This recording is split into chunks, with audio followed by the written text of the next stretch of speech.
You're listening to the Fantasy 40 podcast with Andrew Burke, John DeBari, and Matt Walker. Yahoo! Welcome to the Fantasy 40 podcast. We are back. Myself, Andrew Burke, John DeBari, and Matt Walker. Today we're going to be discussing ADP, and it's going to be on the redraft horizon. We kind of did Dynasty this, since the Super Bowl ended to up until now, and now it's time to really jump into this redraft stuff.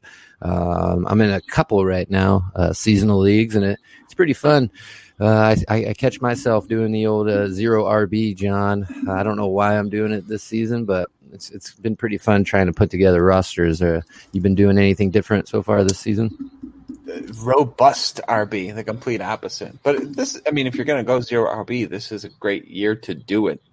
People are letting wide receivers fall, so you're getting good wide receivers early. And if you end up hitting on the running backs late, which is the whole premise of zero RB, you're probably going to be in a lot better position than most people. And with, the COVID injured reserve and all the other weird shit going on this year, it's probably the best year to do it, which is funny because this is the year it seems like people are starting to abandon it. What about you, Walk? There's about 10 running backs worth of shit at this point in time. So if you want to go zero RB, God bless. I'm going robust RB, even though I feel like I have not done that in just about any one of these industry drafts that I've been involved in. I find myself pivoting from my own strategies, but I think you have to get one of these top running backs early. To John's point, you could strike it rich if someone comes down with COVID and has to miss 3 weeks, like Kamara pops out and you end up with Latavius Murray as a zero RB drafter. Kudos to you. That's luck. There's no skill involved in that. So You're begging on injury or pandemics to win you a championship. I'd much rather hitch my wagon to Miles Sanders and win a championship this year. But that's the nature of zero RB. That's the intent, is that nobody's making it through the year. Right. And that's kind of why I went wide receiver heavy, is just because, with these weird training camps, they're kind of limiting, the tackling portions already, or physical contact, I guess you could say. Wide receivers, they don't want contact as it is. So I think it's the safest bet. That's just my take on it. We already said we're looking at redraft now this time of year, but I haven't done any dynasty startups. I think I did one this year, but it was super early. But I'm wondering, now that we're just talking about it out loud, it seems like a good year to pound wide receiver early and get a couple of these young established upside guys, and then kick the can down the road at running back and hopefully grab a couple in next year's draft as rookies, especially if they don't play college. Right. They're fresh. Totally different mentality, dynasty and redraft. Right. Especially with this kind of unique offseason. How much do you want to trust these rookies coming in with no preseason games, no real reps under their belt to come out firing? While everyone's talking about how Clyde Edwards-Helaire is now a top 5 running back in redraft.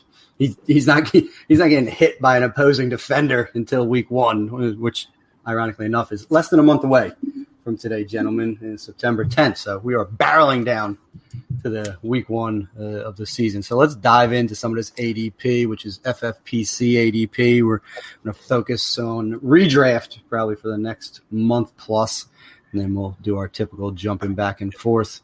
Can I jump in with something quick here? Because you got the gears turning. I've seen other people say this, and I've seen people disagree with it on the old Twitter. Do you think this is a good year or bad year for rookies? I've seen some people say you're kind of building your argument around fade and rookies, but I've seen other people say, look, this is, including myself, this is a year where I'm not interested in rookies so much. I'm not interested in free agents going to teams. Some guys go to a team they played for the coaching staff before, they're familiar, but guys landing in a whole new system, people that aren't having time practicing with it, I'm super scared of rookies and free agents this year. And I think if you like someone in this class and you missed out on your rookie drafts, you might have a pretty good buy low window after like week 5 or 6 if they come out super slow or look shitty because they're not familiar with what's going on.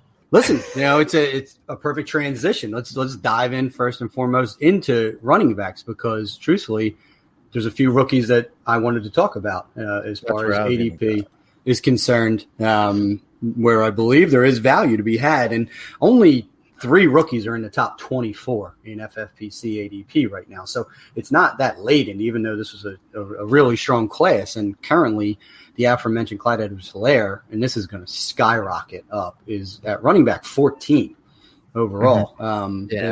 And he's going to be in the top 8 conservatively in any redraft that you step foot in the next 3 weeks. Now that Damian Williams has opted out. And I agree with it, personally, from 14. I mean, if you get him at 14, if you're getting him at 8, I believe there's a little concern because I'm not taking him above Miles Sanders or Joe Mixon, personally, even though he's a plus pass catcher. But he shouldn't be at 14, and he was probably lower. This is probably an ascension from where he was in drafts a month prior and things of that nature. But Edwards-Helaire has the keys to the castle right now. And off-season or not, DeAndre Washington, Darwin Thompson, and Darrell Williams aren't scaring off the number 32 pick in the draft that was handpicked by Patrick Mahomes. Well, here's the thing, though. I've seen him. I've been 3 redraft drafts right now. We're closing in at the end of them. I don't think he went past the 107 in those redrafts. I mean, 1-4 to 1-7, all 3. That's where he's been. And you say, handing the keys of the car. Like Kareem Hunt got his rookie season. Not that I hate Clyde Edwards-Helaire, but it's just the situation with what's going on. Andy Reid has a sophisticated, system, and just to step in there. I mean, if he's just going to be plowing into the line of scrimmage, then I'm just not confident in passing up on the guys you mentioned, like Joe Mixon and guys like that over Clyde Edwards-Helaire just because it's Kansas City. I mean, yeah, I might lose out on an extra 40 points, which would suck, but give me the guys that I know are going to produce and stay healthy. I mean, we haven't seen him in the NFL. It's just kind of scary when you're picking that high at a 104 and you're going to go with a rookie. Listen, John, before you chime in, let's just walk it down then. In PPR drafts, obviously not McCaffrey, Barkley, Elliott, or Kamara, so we'll just let those guys go. Right now, running back 5 is Dalvin Cook. Dalvin Cook or Clyde Edwards-Helaire? I'll still take Cook. It's funny you said that. This is where I got to kind of circle down the paper here looking at it. This is where it's kind of coin toss territory. If I had Cook in several leagues, I would go Helaire just if I'm diversifying lineups. Because the thing is, he has league-winning upside. He could also fall totally flat and just tank your team. But that's kind of what you're shooting for at pick 5, right? I mean, Cook could too. Cook could also – he hasn't played a full season yet. He could tank your team just as easily. So that's kind of I have him and Cook kind of even for redraft. All right, Derrick Henry. Same thing. He got that monster workload. I'm okay with him in this 5-6 range. I like him more than Mixon and Sanders. So this is where I would put him in, right at 5, 6, 7, depending what other leagues I had look like. Yeah, you can have Henry Burke. Massive workload. Just those monster runs are just I'm not banking on that. And this dude doesn't catch passes. He's been in the league long enough to show that he'll never catch passes. I'm not saying that he can't, but Derrick Henry is a one-dimensional running back that thrives on, outlier 70-yard touchdown runs. Man, it must be a beat up on Burke day today, but it's like what we used to say about Fournette until they actually start throwing him the damn ball, and look what he can do. Let's just see it. Just try it. Listen, what did Fournette actually do when they threw him the damn ball, John? 77 receptions and not a single score. Absolutely nothing. He proved that he should never be throwing a ball again with all that volume. So shots fired at Lenny, running back 15 right now. But I'm not there on Henry. I'd move Mixon and Sanders above Cook and Henry, and then I would probably have Edwards-Helaire fighting with Josh Jacobs for like that 7 spot. So I don't see any problem with him being a back half of the first round running back. He's not a top 5 for me, but he's damn close. I'm taking him definitely over Drake, definitely over Eckler, definitely, unfortunately, over Aaron Jones. All 3 of those guys are ranked above him. Nick Chubb, I'm a little iffy on that, but Kareem Hunt being around is enough of a headache that I'm probably taking Edwards-Helaire over Nick Chubb too. So Edwards-Helaire is easily in my top 8 running backs. Oh, well, I hope you guys are right. Well, let's talk about the other rookie then. Ever since the pictures started coming out of Sir Flex-a-Lot, Mr. Jonathan Taylor, everyone is jumping on that bandwagon, and then we hear Mac's going to be the starter. And I've seen his ADP rise on other websites, and it's got me intrigued. I don't know whether I like or hate this guy, John. Where are you at with Taylor? Great question. He is someone who I'm notoriously anti-Wisconsin running back. I mean, his measurables were off the chart. He's obviously had the production in college. A great landing spot, too, is the rookie coming in with established guys, with Mac there, with Nyheim Hines is the change of pace guy. Boy, what do you do with Taylor? So he scares me a little more than Edwards-Helaire. I think he's obviously got more competition there, too. Going to have this slow learning curve. Does Rivers like him when he's in? Is he going to get these dump-off passes that Rivers is accustomed to doing over his career? I don't know. He's got a lot of – he could be the top running back in this class, and I wouldn't be shocked if he goes the Trent Richardson route and he's out of the league in 3 or 4 years. So he scares the shit out of me. Well, so my question to you would be on the Taylor subject is just what John said. Rivers likes to dump off. He's always had guys like Woodhead, and then it was Eckler with Melvin Gordon. I think Hines is that guy that's going to come in and be the little dump-off guy. So, like John said, where does that leave Taylor in the offense unless he overtakes Marlon Mack's role? Yeah, I mean, it's a little scary given this offseason and the offense, that they have in place, because I agree that Rivers just loves that undersized check-down option, and Nyheim Hines just looks like he's ready-made to fill that Danny Woodhead, Austin Eckler, Darren Sproles type role in a Philip Rivers offense. Jonathan Taylor should dominate early downs work. I saw the same thing, that Marlon Mack is going to be the starter. That's just veteran deference right there. It's literally just that is coach speak 101 and literally nothing more. You're making the rookie earn his stripes. I also saw that they said he's going to ride the hot hand approach, and I don't know who did it on Twitter, but give him credit. They went on Pro Football Reference and added a nickname for Jonathan Taylor, and the nickname was Hot Hand. So I thought that was tremendous utilization, in my opinion. But at the end of the day, Jonathan Taylor is going to get 220-plus carries in his rookie year, and if he can find his way to 20 or 30 catches, he's going to return value on that RB17 production.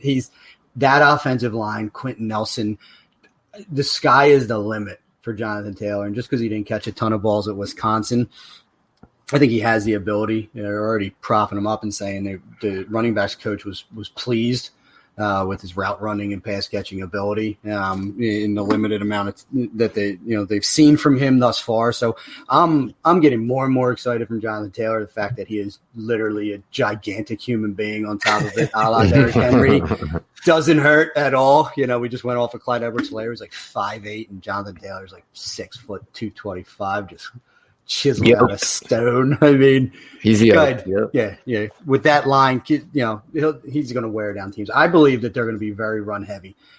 There will be games where Nyheim Hines, is catching 6-8 balls from when they're coming from behind. But I don't think they want Phil Rivers throwing the ball 40 times a game. I think they want veteran Phil Rivers managing the game. They want to grind teams down, run the ball, and try and play defense. So if that happens, Nyheim Hines is going to be limited, and hopefully you start him in the week sort of in negative game scripts. But at the end of the day, Jonathan Taylor is going to get the most carries in this offense, and he's going to be the most productive running back in this offense. Different backfield, same division, I think, which is the one of the biggest values right now going 42 overall is David Johnson in Houston. He's going to get all that work, and I think they're going to ride it to the wheels fall off walk. I think it's a steal. Listen, I'll have to passes on to John. It actually says he's going 46 overall at running back 22, which is just it. Tell me 2 years ago this would be criminal that we're talking about the great David Johnson as a low-end RB2 in redraft. I mean, we saw what they did with Carlos Hyde last year in Houston. So David Johnson, if he's healthy and suited up for 16 games, he's going to see 250-plus carries. My concern with David Johnson continues to be, will he see the catches that he is kind of required early in his career to be as productive as he is? Because the reality of the situation is he's more of a receiver than a running back. If they think they're going to run him up the middle 20 times a game like they were doing with Carlos Hyde, and he's going to maintain any value, as a pass catcher when, what's his name, Deshaun Watson does not throw the ball to his running backs. I just don't know how that's going to change in one offseason. They had Duke Johnson there last year, still didn't throw to him, plus pass catching back. It's not a product of this offense, and anyone that thinks this is just going to, materialize in a virtual offseason that David Johnson gets 60 catches, you're out of your fucking mind. You're correct. This Bill O'Brien nonsense is frustrating and sickening, and I can't imagine what it would be like if I was an actual Houston Texan fan. But I like David Johnson. I think that's a very fair price. He's got more upside than anybody else in this 20 range, arguably. I think he still has enough left in the tank. Does he get the volume like he's accustomed to in the passing game work from years past? Probably not. But, if he's going to be the main guy, we could see a little uptick production-wise than we've seen on this team in the years past. The only reason I'm so high on it right now is just you got guys like Chris Carson, Lev Bell, James Conner going before him, and I think I know what's been happening in the past, but I still think he's got more juice in the tank for at least this year, especially in redraft formats. But any other running back you guys want to talk about? I kind of want to get to them sexy wide receivers. Listen, you're talking upside. DeAndre Swift at 24, I think, has just as much, if not more, upside than David Johnson at 22. You said anyone in that range. I disagree with you in much because I just do not believe in Kerryon Johnson. And I think Swift has the same 3-down skill set. He just happens to be a lot younger without the recent rash of injuries that David Johnson has been befelled with. So disagree with you on that. And I just wanted to look real quick and see what running backs commanded in this Houston Texans offense. And they had a total of 78 targets last year. And the year before, when it was Lamar Miller and Alfred Blue, they had 62 between the two of them. So you're talking about roughly 70 targets a year to running backs. It's just not going to get the job done because Duke Johnson's still going to get 30 targets, 40 targets, even as a backup in this offense. So that's probably the best that David Johnson can hope for, unless they literally split him out wide, which why would they? Because if for nothing else, Bill O'Brien went and stockpiled wide receivers in the offseason. So it's weird because I'm 100% out on David Johnson, but he's my RB2 in drafting with Giants. So we're in a difficult position here. Sometimes it goes that way. Yeah, but I drafted Duke Johnson too. I made it a point to go get Duke Johnson as well. So I have that Houston backfield locked up in a best ball. So, and you mentioned Lamar Miller is secretly going to creep back into relevance again. Love it. Somehow he's going to finish RB12. They just muddied. First off, they just officially put the death nail in Sony Michel's career. They stagnated the second-year Damian Harris breakout that everyone and their fucking mother's predicting right now, and might have made it so like a Rex Burkhead or something might not even make the team. It's like literally, if for nothing else, Bill O'Brien just keeps people guessing at running back.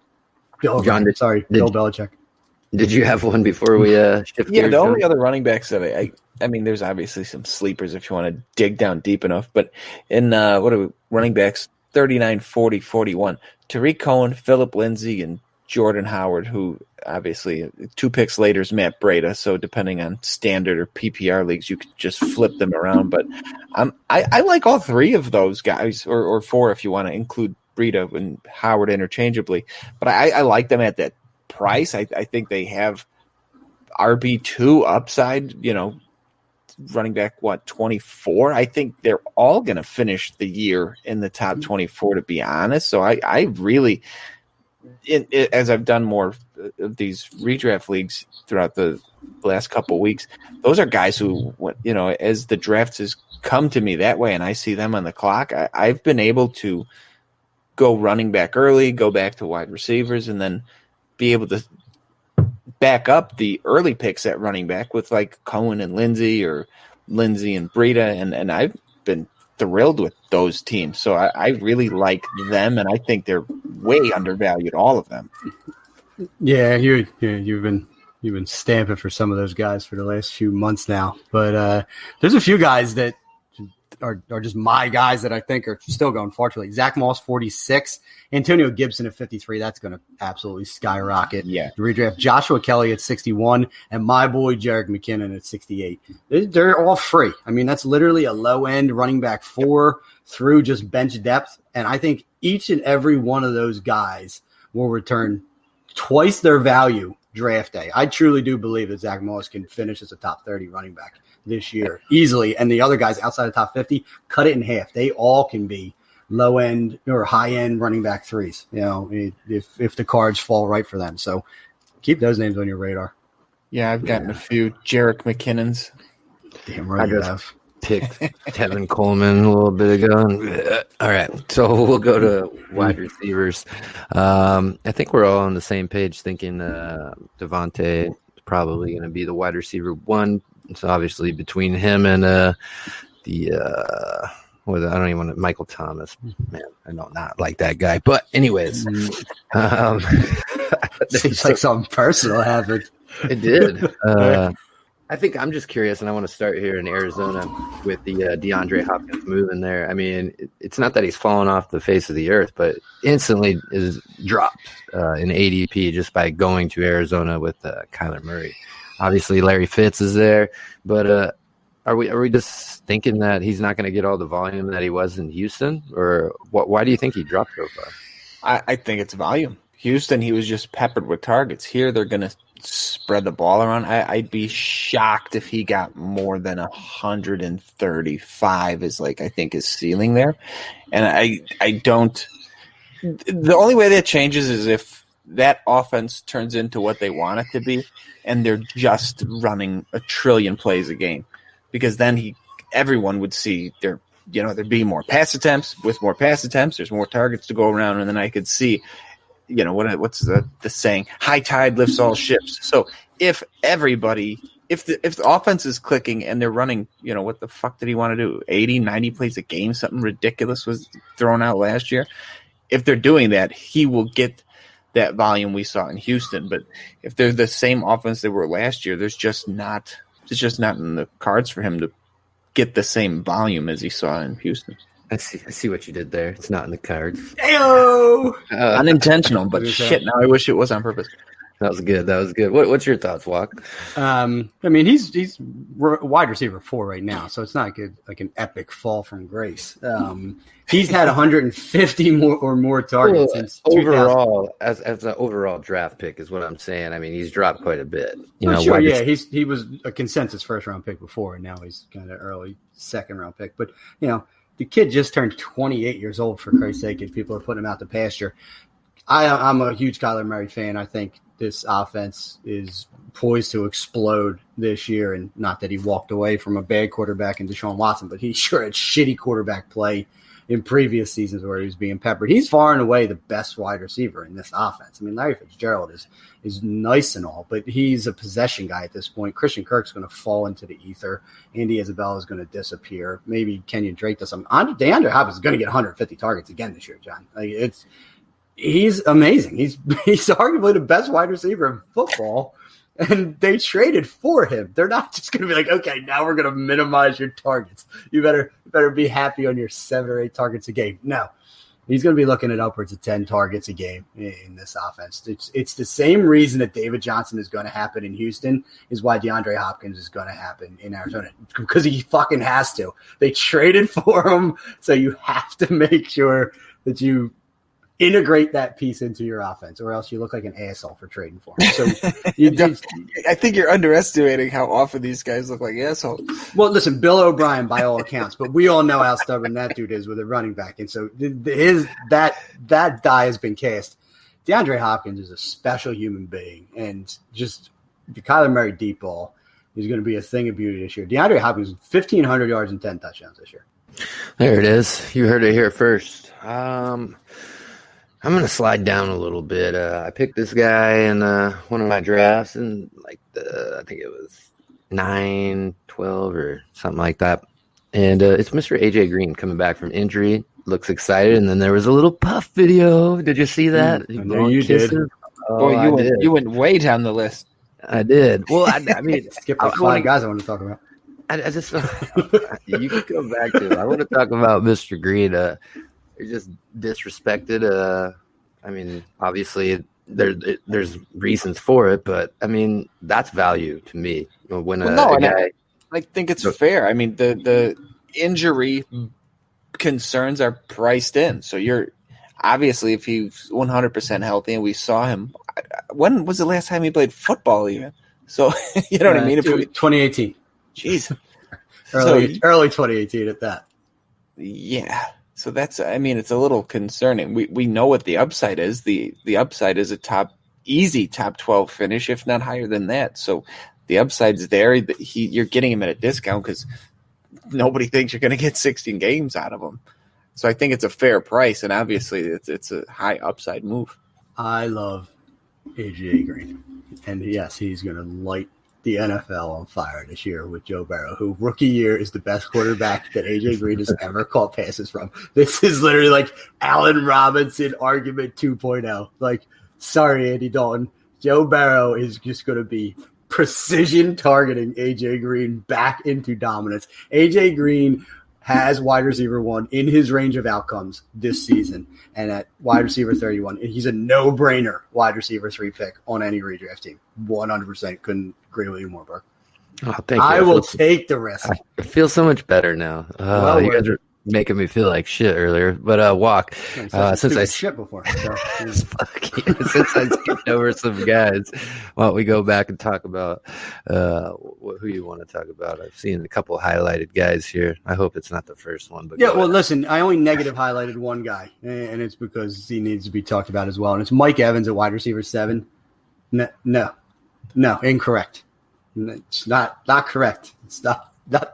Add a 1 before that. That's where Mike Evans should probably be. It's kind of like a middling wide receiver 2. Chris Godwin at 6. Yep, sounds about right. I mean, we'll work our way up as the career arc increases and we pass the Julios and DeAndre Hopkins of the world with my guy Chris Godwin. But for the time being, Mike Evans. Tom Brady's not throwing YOLO balls to Mike Evans down the sideline. No, and he's not throwing him 12 to 15 fucking targets a game. No, sir. For him to return that value. Like, I don't understand any human being alive that think Mike Evans should be a wide receiver 1 this year or for the foreseeable future. I do not like Mike Evans. Anyone who's listening to this podcast knows that. But Mike Evans without Jameis Winston is the worst thing that's ever happened to Mike Evans. He went from Johnny Manziel to Jameis Winston. Dudes that just chuck the ball, reckless abandon. Tom Brady is literally the anti-Jameis Winston. Like, protects the ball at all costs, will not throw into coverage to give this dude jump balls. He better live in the red zone. And I have bad news for you, Mike Evans fans. Rob Gronkowski, for as long as he's healthy, is going to see every fucking red zone target that there is to be had in Tampa Bay. And if he's not in there, O.J. Howard's getting them. It's not Mike Evans. Yeah, it's great, keep by the throwing way. out these tight ends. It's not going to be Mike Evans unless he converts inside and puts on about another 30 pounds. So yeah, I am baffled by his rankings. Kenny Galladay, DJ Moore, Amari Cooper, Odell Beckham, Allen Robinson, Juju, A.J. Brown. Every single one of those guys I am taking over Mike Evans without hesitation in redraft. We just talked about the tight ends. We're not even thinking about Dare coming out of the backfield, catching, probably 5 touchdowns and whatever Vaughn gets all his going to hands happen. on. I saw that number. I'm like, I have to. We have to speak about this. So I concur. I love it. Agree. I think we're all on the same page. One guy I'm scared of, you did mention him and said you would draft him before Mike Evans, DJ Moore. I mean, going at wide receiver 9, I get it. Upside's there, but it's Teddy Bridgewater. Did you see what Teddy Bridgewater did with Michael Thomas? Did you shit on about 5 minutes ago at the beginning of this podcast? Just locked and loaded, like howitzer rifle, force-fed targets on slants and comebacks to Michael Thomas. DJ Moore is a slant master. He's going to get that dude's floor is 150 targets this year, and let him just run after the catch all day long for a shitty team that's going to be playing catch up. I think that's low for DJ Moore. I hope you're right. I mean, I love that guy, but I just none of that competition. Christian McCaffrey is the only threat for targets to DJ Moore. Robbie Anderson isn't. Curtis Samuel isn't. Ian Thomas isn't. It's literally going to be 150 targets plus each for Christian McCaffrey and DJ Moore in 2020 from Teddy Bridgewater. Well, Riverboat Ron's gone, so I do want to see how this offense is going to roll, without him and how that's going to work out. That's what I mean. There's just a lot of factors going in that one. I'm choosing to believe. I get where you're coming from. It's unknown, and who knows what the rule is going to be. And dude's drawing a blank to LSU OC, but I just believe. I think DJ Moore's one of the most talented wide receivers in the NFL. I mean, we mentioned it at the top, and then for redraft, that's something that I'm trying to stay away from. As much as I love DJ Moore, and in Dynasty, yes, please, all the DJ Moore I can get my hands on. But this year, with the crazy year, new coaches coming in, new scheme, first-time head coach, boy, he scares the shit out of me at 9 because that thing could be a real mess for 5 weeks until they get their legs under them with no preseason. So I love him. I think the talent's there. I don't disagree at all for Dynasty, but in redraft, boy, oh boy, I would rather take – oh, shit, the guys behind him kind of scare the hell out of me too. But I would take the handful of guys right behind him just for continuity with every, same quarterback or same scheme or same whatever. Moore's got a lot of moving pieces, new quarterback, new system, new OC, new head coach. With no preseason, no practices, boy, oh boy, scary for me. All right, so we're kind of split decision there. Don't be afraid, John. John, it's your turn. Why don't you grab a guy? Going down, I had it highlighted somewhere, and I have lost it. So give me 1 second. There we are. Tyler Lockett is 24th. DK Metcalf is 19th. Correct. I think they should be flipped. I get Metcalf has the immense upside. I know people love him. He looks awesome with his shirt off, and people can't get over that. Lockett is Wilson's guy. He's been I'm speechless. He's been really good for 2 or 3 years on this team with everything in place. I don't think Metcalf won't be there at some point. I'm just not ready to pull the trigger on it this year. I don't think he's proven it. And he doesn't have his injury concerns baked into it that he had coming out of college. Like we just were talking about AJ Green with those, that is baked into his price. People are drafting Metcalf like he's going to be there for 16 and be as good as he was down the stretch at the end of last season. And I think Lockett is the number one, and I think he should be ahead of Metcalf. John, Tyler Lockett has been in the NFL for 5 years now. He's missed one football game in 5 years. He has been with Russell Wilson for 5 years now, and he just exceeded 100 targets in a season for the first time in his career last year. He's not Russell Wilson's guy. He just happened to be with Russell Wilson longer. DK Metcalf is everyone's guy, and he's going to just destroy. He's going to blow Tyler Lockett out of the water this year. Going back to Edwards-Helaire at running back. I get the upside play. But obviously I just said I was chicken shit for not wanting to take other guys. To me, I would rather have the safety of Lockett than the upside of Metcalf. Because Metcalf's downside is, two games and a fucking goose egg for 10 weeks. So he scares me. All right. Yeah, I don't know. I'm pretty sure everyone hated Metcalf coming in after the combine. Still up on his nuts. So, yeah. You're trying to take DK Metcalf credit right now? I will. What just happened? Okay. All right. DK Metcalf rookie season got 100 targets from Russell Wilson. All right. DK Metcalf's the most amazing human being on planet Earth. Ever. He's come here it's to ever lived. Yeah, take him. I want to go back to the tapes there. I see another guy highlighted, Walk, and I hate talking about this guy. So boring, blah. Robert Woods. Why you got him highlighted? God, why do we got to talk about Robert Woods again? I agree. I'll be quick. I don't like Robert Woods either. But the reality of the situation is they dealt Brandon Cooks out of town. They're going heavy 12 personnel, whether that persists or not with the Rams. It means Kupp's coming off the field more than anyone would like. Robert Woods is never leaving the field in this offense, and I think they're going to stink. I don't think the Rams are going to be any good. this year. Haven't watched Hard Knocks yet, so haven't been able to be biased one way or the other. According to the ratings, nobody did. Yeah, because it's going to be the most boring Hard Knocks ever. There's not even going to be any feuds during inter squad practices and shit like that. Yeah, it's good. It's going to suck. But I think he had 2 touchdowns receiving, 1 rushing last year. It's just he's just going to volume his way in. I mean, he could end up being a top 6 wide receiver in terms of targets this season, and I don't think that should shock anyone. And if the touchdowns fall his way, he's going to return a ton of value on wide receiver 20. So you don't have to like him, but it's just the situation. I think 20 is probably his floor, assuming health. So that's all I have to say on Roberts. I wanted to talk more about Marquise Brown at 28. I'm so in on Marquise Brown this year.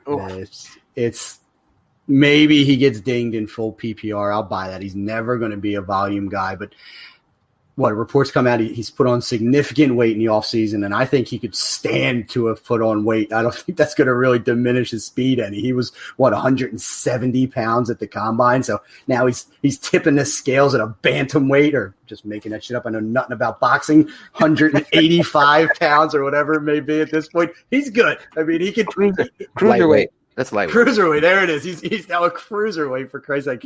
I just think Hollywood Brown, undisputed wide receiver 1. If he stays healthy, they said he just finally got over the lingering foot issue that bothered him all last year, and he was still destroying D-backs angles last year, and it's only going to persist. They're not going to be in as many positive game scripts, so they're probably going to have to throw more. And who else are they going to throw to other than him and Mark Andrews? Is it going to be Miles Boykin this year? Who knows? Is it going to be Duvernay or Prochet? Probably shouldn't be as rookies. You're just talking about rookie off seasons. These guys shouldn't do shit. Willie Snead's put on more weight because he's pretty much now a de facto tight end for them. Marquise Brown, I forget what I said in the AFC North, but I think a lock, 1,400 yards and 8 to 10 touchdowns this year. So as a wide receiver 3, give me that upside. Go get your stable guys. Go get you your Tyler Lockett as your wide receiver 2, and then go swing for the fences with Hollywood Brown as your wide receiver 3 or your flex. Best ball. I love it week to week. Boy, there's going to be those, 3 catch, 113 yard, 2 touchdown games, and give you a nice solid 0. That's scary. It's terrifying. How terrifying is it? How many targets a game does Tyreek Hill average? And anyone have that stat? I don't know, but he doesn't put up the goose eggs. I mean, scrolling up a bit back to Amari Cooper at 10, it's the same problem with Cooper. Cooper, I think something insane, like 31% of his games, he's not even a wide receiver 5 or something insane. You're really running a risk when he's out there. You're either winning or losing based on him.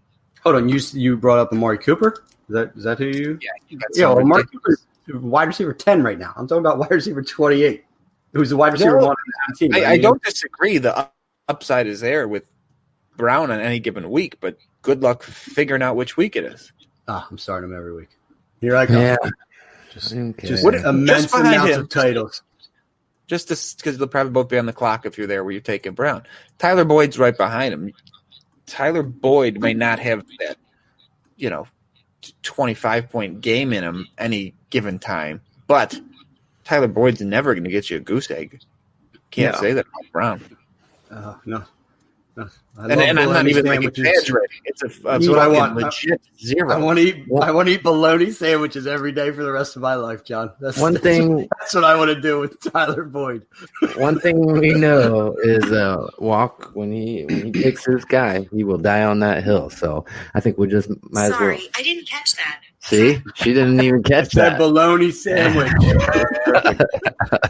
But I want to talk about these guys. You got one of them highlighted. They're on the same team. One's going 34, wide receiver 34. Other one's going 36. I like Will Fuller.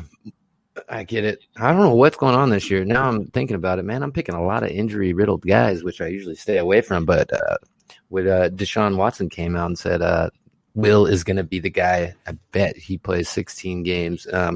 Give me him over Brandon Cooks, even though that was an awesome trade that took place and they brought him in.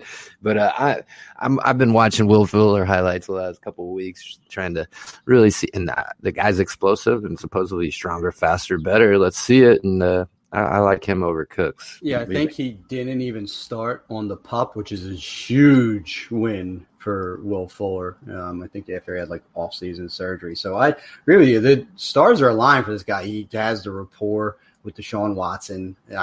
I believe this is going to finally be a Deshaun Watson season where he gets uncorked, because I don't think the Texans are any good either. So I'm with you. It's just terrifying that 14, 10, 7, and 11.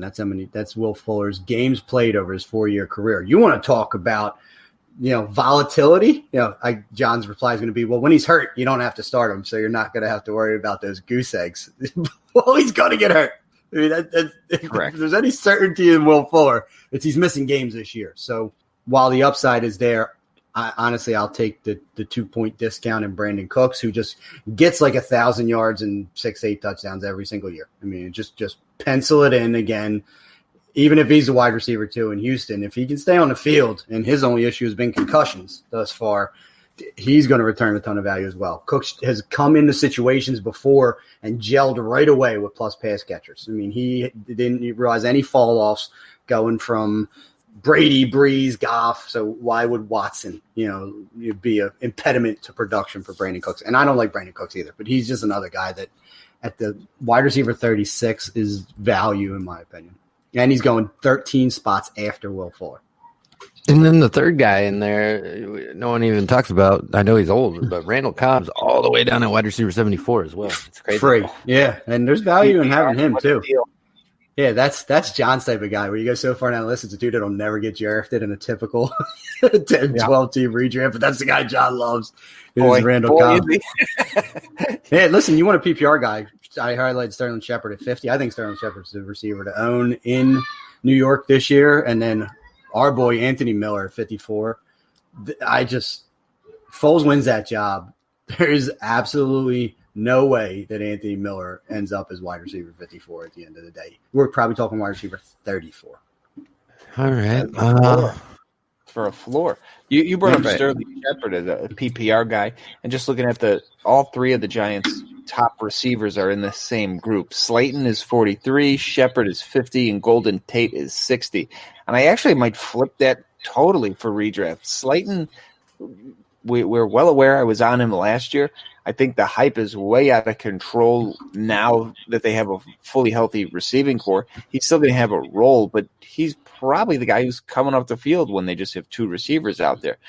I think Tate is a trusted veteran. He got plenty of work when he came back. I think he was suspended to start the year last year. Mm-hmm. Give me Tate, then give me Shepard, then give me Slayton for redraft. I don't. It seems like a lot of the redraft ADP is getting influenced the more dynasties become a little more popular every year. It's kind of grows a little bit more every year. And I think you see it in the redraft ADP, and especially, we primarily do dynasty stuff. So when I see things like this, it just seems weird to me because, doing this for the podcast it becomes easier to kind of flip your mindset. Like, am I looking at PPR? Am I looking at standard scoring? Is it dynasty? So when I see this for redraft, to me, just seems crazy. Like, why is Slayton? There's no reason Slayton should be ahead of the other two at all. And I love Slayton more than anybody. I agree. Yeah, epic fall for Darius Slayton this year, but I still would take Shepard over Golden Tate. And you're talking about names down that list. I mean, I just scrolled down a little further, and Brandon Ayuk's going to be the wide receiver 1 in San Fran to open the season. So, like him or not, and rookie season or not, if wide receiver 63 is absolute steal. And another one is Paris Campbell, who is fallen out of everyone's good graces after an injured rookie season. He's going to start in a slot in 3 wide sets for them, and having T.Y. Hilton and Michael Pittman on the outside is not going to hurt him being wide open, running across the middle of the field, stealing all of Jack Doyle's targets. So give me some Paris Campbell. I did. I'm pretty sure you did give him to me. That's why you like him. Oh, I traded Burke for Paris Campbell. I love him. I love him now. But I'm going way further down the list. I think I talk about him every year. I think he's getting disrespected for if it's a PPR redraft, that's how you go in PPR. Cole Beasley, man, still no joke in Buffalo. He he saved some weeks for me, just inserting him in on bye weeks and whatnot. Not saying he's going to be your wide receiver 2 or 3, but when you get to that bye section of your schedule, when 1 week it's this guy, 1 week it's that guy for free, like you said, at the 82nd wide receiver, Hunter Renfrow, Alshon Jeffrey, who might not never play again. Guys like that going over somebody that's a reliable slot player. I'll eat that up like good cake every day. So, I mean, I think that's a steal. Yeah, not going to fight about Beasley. What was funny is that you passed over number 77 on this hit list. I'm not saying his name no more. Because he's not real. He was a figment of our imagination. And for those who don't know, that's Corey Davis. The other one is 80, Steven Sims, who I think we're all pretty high on, especially given the fact that Kelvin Harmon unfortunately tore his ACL. So he's not going to be 80 when the season comes around as worst case second receiving game option in Washington. So Steven Sims, as a PPR guy as well, is going to be climbing probably into the 50s when it's all said and done. Yeah. And how deep do you want to go? I got one more quick one. Go ahead. I was going to say 151. Isaiah yourself, Ford for the Dolphins. Alan Hearns has opted out. Albert Wilson has opted out. They're not quite sure if Preston Williams is 100% healthy. You've got Devontae Parker. And there you go. No, so Preston, man. Preston they said they're optimistic. Yeah, that he'll be better. But I agree with you. And then 152, Jakeem Grant's another guy just flying the ointment. But I've picked up Isaiah Ford in a few places. I agree with you. He finished the season strong last year. So I liked him coming out as a rookie, and he's going to get opportunity by virtue of these guys opting out, Williams not being healthy. I think right now he's projected to be their starting slot wide receiver. So to me, he's one of the craziest values. When you just look at opportunity based on ADP, he's going to be a starting slot wide receiver. Nobody down here is even their starting locked in anywhere. You know what I mean? So I love after Des Bryant, Quincy Enunwa, exactly, other individuals. So yeah, no argument. Isaiah Coulter, what the fuck? A rookie who's not going to see the field in Houston. I'm there with you, John. I like Isaiah Coulter. Boy, do I like Coulter in Dynasty, but that's a whole nother issue. Right. Look at him, Zay Jones out there in Vegas. Forgot about him. All right, he ain't making the team. So we're running a little short on time. We'll kind of skim over the tight end position real quick. Obviously, we know our top tier guys, Kelsey and Kittle. I'm gonna put Andrews in there. That's it. That's where my tier breaks. Those three. Because after that, it's hit or miss, and we all know who our guys are. We like Everett. We like Jonnu. Ian Thomas are going to be our uprisers coming into this year. So I don't know what else is there to say, Mr. Tight End Guru.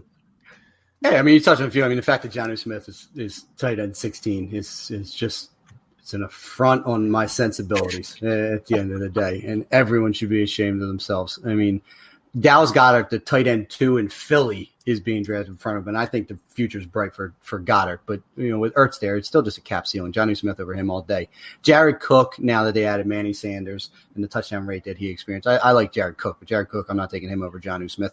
Noah Fant with that Broncos offense, I'm not taking him over. Like, start climbing a list with Jonnu Smith. Hayden Hurst, why? Because he ended up in Atlanta. He's just all of a sudden going to be Austin Hooper 2.0. No, Jonnu Smith over Hayden Hurst. Austin Hooper in Cleveland.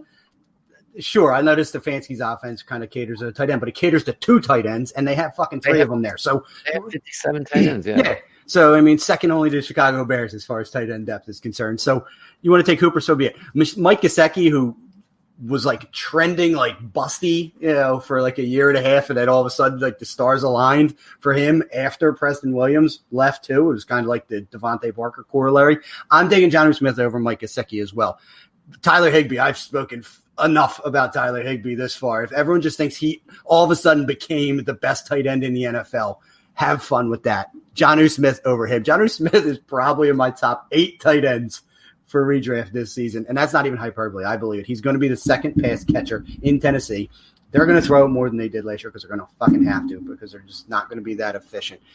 Rocket ship, Jonnu Smith to the top of the ranks. Eric Ebron, 21, he's going to return a ton of value because Big Ben will throw to the tight end, and Vance McDonald's not standing in his way. Eric Ebron can have another 10-touchdown season for the Steelers this year. Not the stretch at all. Ebron Express, Ebron 100, Ebron till I die. It's Ebron. And then you mentioned Gerald Everett. I like Gerald Everett.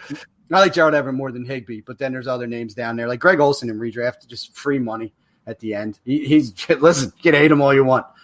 Russell Wilson's not going to hate him at the end of the day. It's going to be cold in Seattle. It's just going to crack. He good. He good. And then lastly, and it's a guy John doesn't like, and I already know the answer he's going to give after I say his name, but Jay Sternberger at tight end 25. I mean, it's Devontae Adams, it's Alan Lazard, and then it's Jay Sternberger as far as pass catchers in Green Bay is concerned. So I'm excited for what he can be, and you don't got to spend any money on him. I mean, he's 158 overall. If he doesn't work, cut him after week 3. You got anything for him, John? Redraft, I am a tight end streamer to my core. I am not wasting early draft picks at tight end ever.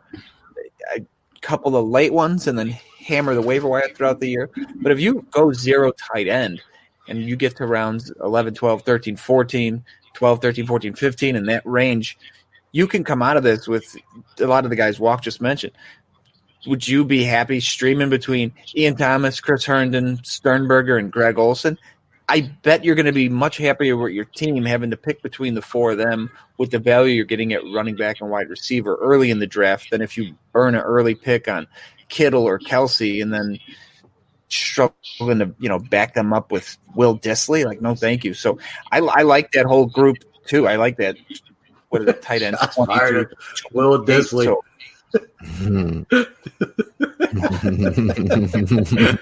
who was clear for practice. I mean, that dude just won't go away.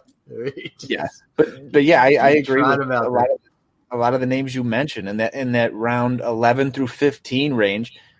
When you build your roster and you took a ton of running backs, a ton of wide receivers, and you don't need to be reaching at that point in the draft, you could get 4 of these tight ends and come out of it, I think, pretty happy and streaming them. Worst case scenario, a tight end 2 combining them. I think you're in good shape.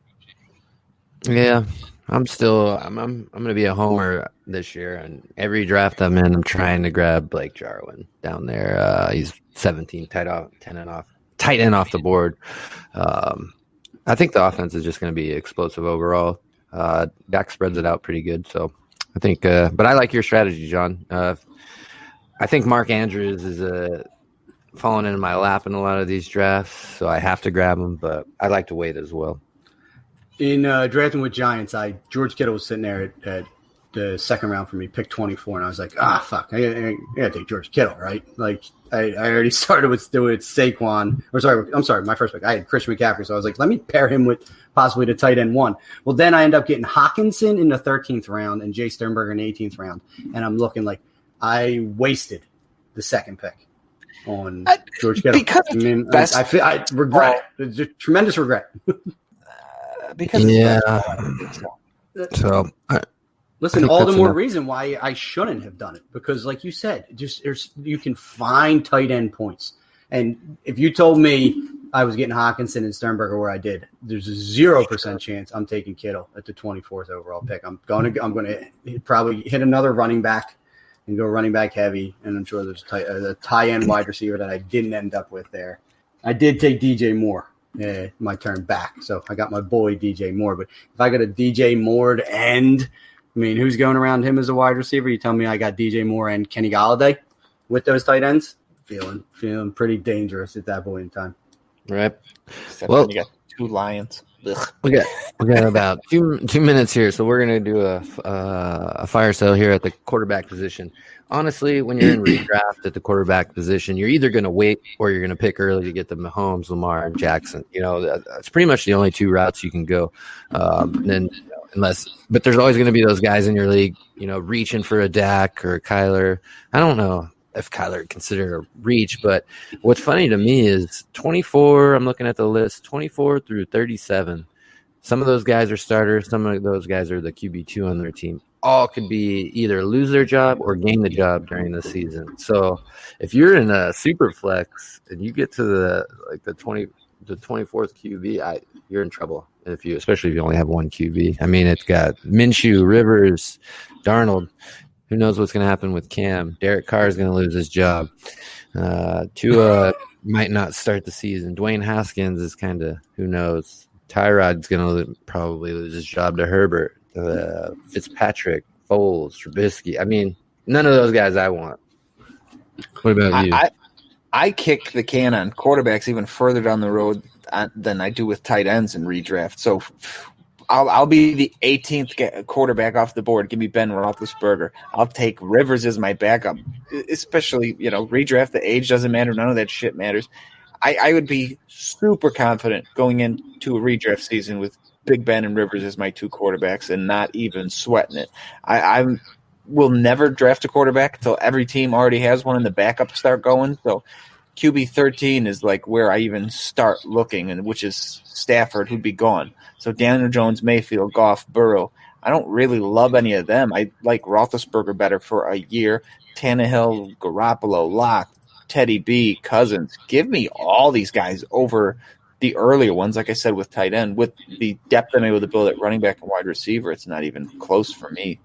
Yeah, John hates quarterbacks. That's been largely established.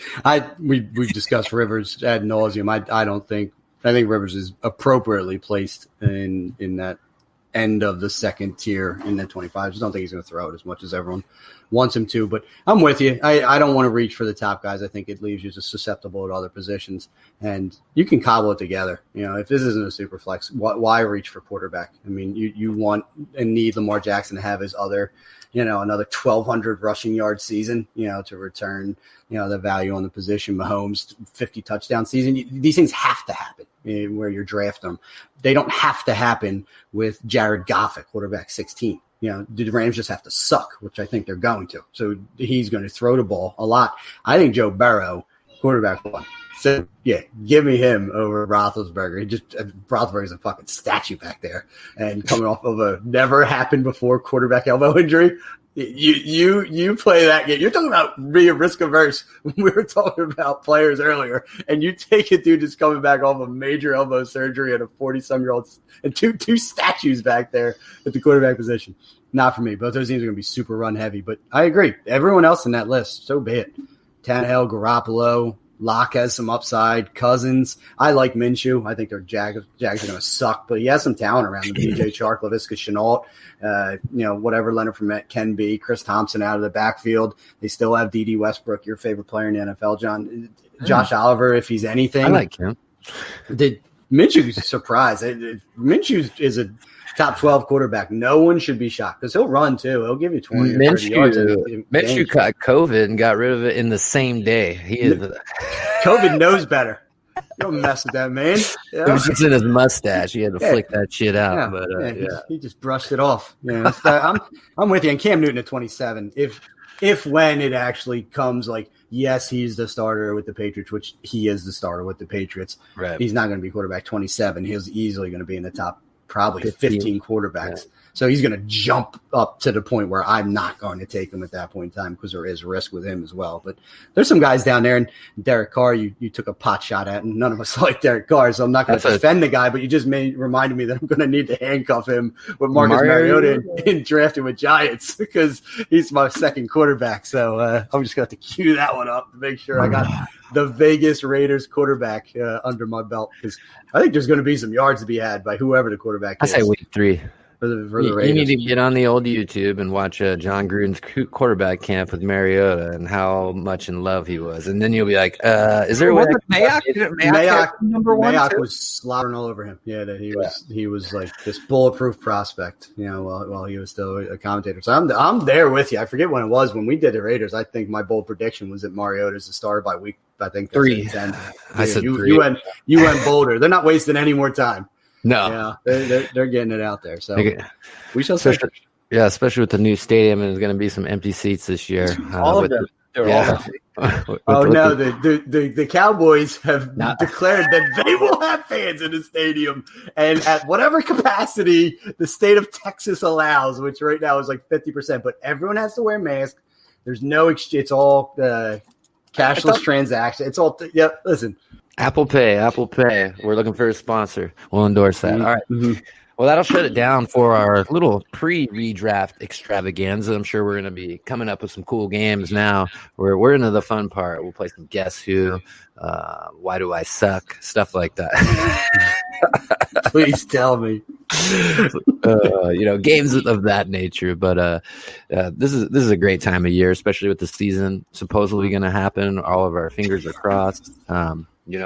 It'll be a big disappointment if it is not going to happen, but we all get it, so not gonna dive into that situation, but it's happening. It's just going to be one of the craziest fantasy football and real NFL seasons we've ever experienced. I mean, waiver wires are going to be nuts. Oh yeah, dudes are going to pop like game day. It's going to happen. Someone's just going to get tested game day, and it's going to be like, Christian McCaffrey isn't playing today, and you're like, fuck. Yeah, I gotta get Reggie Bonafide real quick and force feed him into my lineup. They still got Mike Tolbert, huh? It's gonna be nuts. Who's gonna score a touchdown? All right. Well, we'll shut it down there till next time. Remember to like, rate, and subscribe on all platforms where our podcast can be found. You know where to go. Make sure to follow us on Twitter at the Fantasy 40. For myself, Andrew Burke, John DeBar, and Matt Walker. We are the Fantasy 40. Until next time, peace out. Wahoo! All right. Burke, are you planning to edit this? Yeah, I think I can try it. No, I actually shaved for the second time in 12 years. It looks like you and Burke together equal, modern day society. I was bored one of my days in Phoenix. I actually had nothing to do, so I was like, I'm going to go to the barber and actually get a straight razor shave. You put that in one of the DMs, but is it stop right here? No. It looks like it does. Burke, I'm growing does this back. look like a Tom Selleck? He's got it rocking right now. It's already growing back, that's all. Oh, yeah. I mean, you have a nice shadow. Yeah, I didn't realize until you said it, but it absolutely looks like It looks like you the lower half. Yeah, straight have. Right. Get that out of the way before we're live. Oh, we're live. Well, you know what I mean. We're live. Oh, live. Got it. Okay. Are you guys ready? Yeah, let's do it. Let's do this damn thing. Oh, that was a great way to open it up. I'm energized. Yeah. Here we go.